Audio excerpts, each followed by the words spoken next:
Welcome back to the channel. Today I have the 2021 GP66 Leopard from MSI, sporting the 3070. I'm going to share a little bit about what I like about this laptop and more importantly, what I don't like. So let's roll.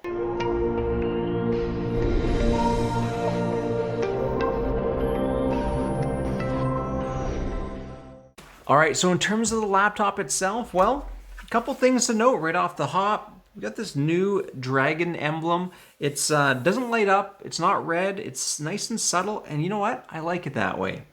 Overall, the chassis, well, it's all plastic design. It does have that grip on the back that I like on 15-inch models, but everything about this is all plastic, unfortunately. So they did have to compromise somewhere, and that's seems to be where it is. The other aspect is the touchpad. It's loud. Like, listen to this. You hear that a lot. It has this kind of clicky thing to it. It's just not a high-end touchpad. It's okay for everyday use. I don't mind it, but it just, those little details kind of stick out. Overall, the keyboard, really nice actually to use. Keycaps are nice and big, and it is the Steel Series per key RGB. I find the keys themselves are just a little dim, and you don't get a lot of the underglow from underneath the keycaps. It just comes through the tops of the keys themselves, but not a big deal. Definitely functional, and I think you'll enjoy it from that perspective. Now, in terms of specs on this, this does feature the i7-10750H, 6 cores, 12 threads, boosting up to 5 gigahertz.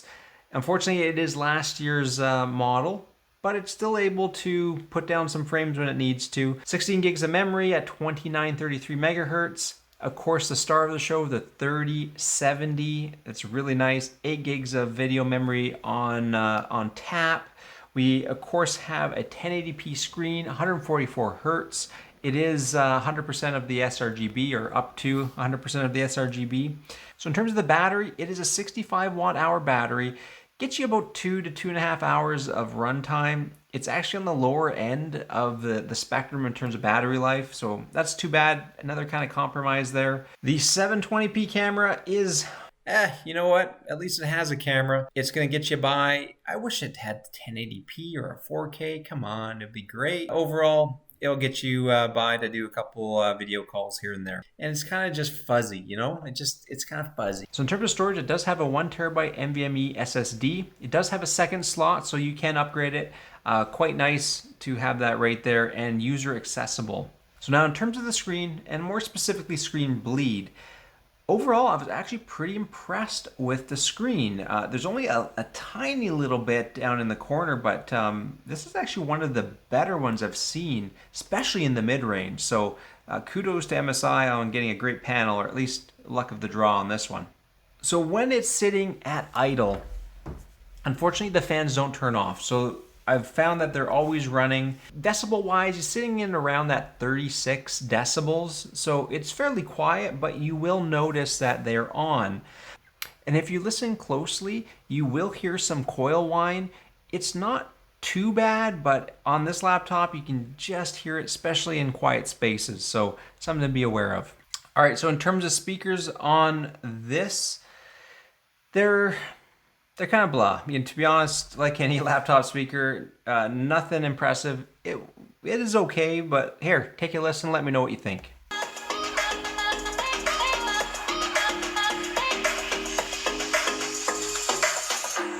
So overall, speakers really, you know, lack of bass to be expected.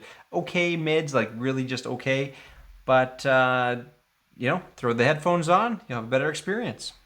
So in terms of temperature on deck, well, taking a look, definitely getting into the low 40s, and those 40s are actually on the right side of the keyboard as well. So that's really too bad. Getting into the mid, low 30s elsewhere on the laptop itself, but a little hot for my liking. All right, next up, let's get right into the benchmarks. In superposition, the Leopard really took pole position here.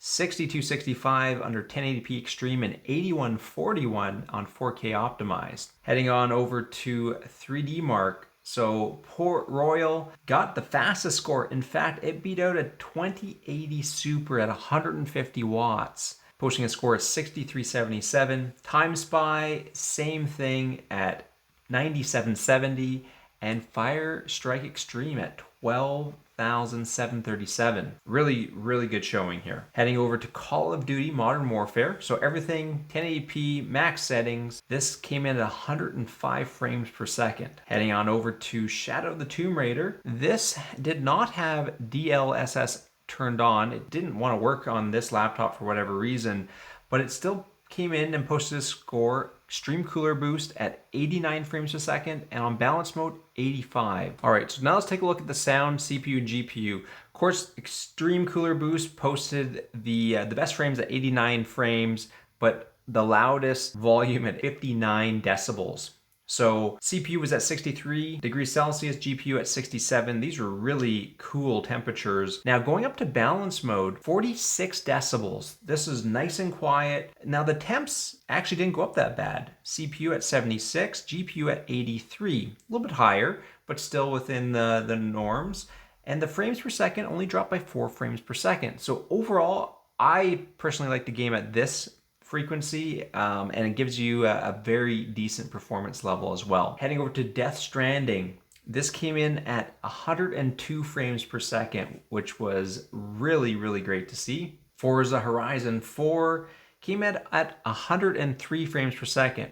Now, the one thing I will note here is this is more CPU constraint than anything. If we had a faster CPU, we definitely would have seen this score go way, way, way up, but you know, only at a 10750H, that's what we're gonna get. Heading on over to Flight Simulator Ultra Settings, same case, CPU bound, so we only saw 40 frames per second. Moving on over to Red Dead Redemption 2, everything on Ultra. Cooler Boost, 65 frames per second during the benchmark, and balance mode, only 62 frames per second. So only a 3 frame per difference on the two different cooling profiles. So very, very respectable. Again, taking a look at the sounds and temperatures here. So very similar sound profiles here. 59 at the extreme cooler boost and 46 on the balance mode. You can see temperatures really about the same on the extreme, 64 on the CPU, 70 on the GPU.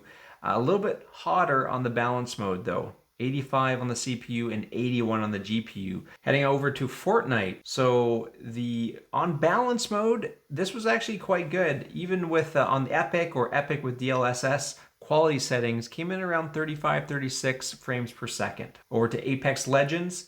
This came in at 176 frames per second. So really getting up to the top of the charts on this one. All right, there's a bunch of titles here, all 1080p, highest settings. Assassin's Creed Odyssey, 74 frames per second at the top profile. Valhalla, 74 frames per second. Cyberpunk, 63 frames per second. Far Cry, up at that 120 frames per second. Again, chart topper there. The Division 2, 109 frames per second. Horizon Zero Dawn up at 86 frames per second, and Watch Dogs Legion at 74. One thing to note here though is that for the most part, balance mode was quite good, meaning that you only lost maybe a couple frames per second. Of course, you'll get some higher temps, but you get a much more pleasurable gaming experience without having to put headphones on. So that wraps up the benchmarks. Really solid showing on the GP66. Really able to hit top frames on most titles, so really impressive.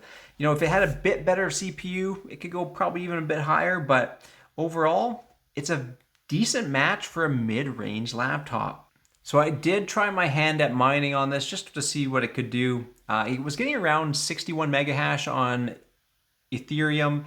That was with a 1000 megahertz overclock on the memory and negative 250 on the core clock. That sits in around 80 degrees Celsius. So, hey, it may be in between gaming sessions, you want to do a little bit of mining, make a couple bucks.